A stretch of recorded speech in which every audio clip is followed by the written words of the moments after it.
Hello everyone, দেখো ছাতা মাথায় স্টাইল নিয়ে বেরিয়ে গেছি। কোথায় যাচ্ছি দেখতে থাকো, তাহলেই বুঝতে পারবে। ঠিক আছে, এই রোদের মধ্যে বেরোনো বড্ড দুষ্কর এখন, কিন্তু কি করব, কাজে তো যেতেই হবে, বেরোতেও হবে। তো চলো, রেডি হয়ে নিয়েছি। একজনের সঙ্গে দেখা করাবো, সে এখনও বেরোয়নি মনে হয়, তাকে ফোন করতে হবে।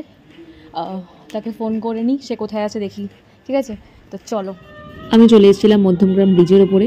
তো চলো যাওয়া যাক। এবার একটা অটো চাই, যে অটোটা ফাইনালি সেদিনকে ফাঁকা পেয়ে গেছিলাম। ফাঁকা অটোতে না ভীষণ কমফোর্ট লাগে যেতে, কারোর ওই ঠেলা ফেলা সহ্য করতে হয় না। যাই হোক, চলো যেখানে যাচ্ছি তোমরাও সাথে চলো যাওয়া যাক। দেখো পৌঁছে গেলাম আমার কলেজে। অনেক মাস পরেই আমি আমার কলেজে এসেছিলাম কিছু কাজের জন্য।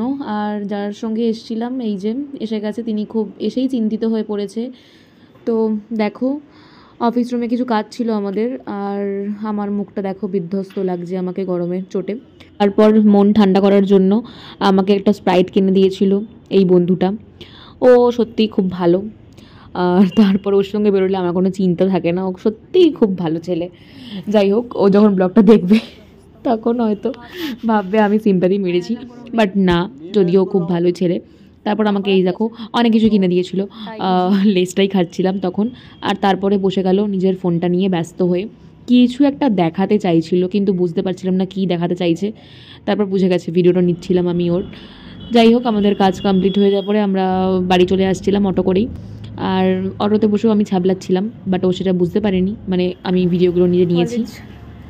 এর কাজ কমপ্লিট করা হয়ে গেছে, যে ছিল সেও চলে গেছে, আমি এখন একা একা বাড়ি যাচ্ছি।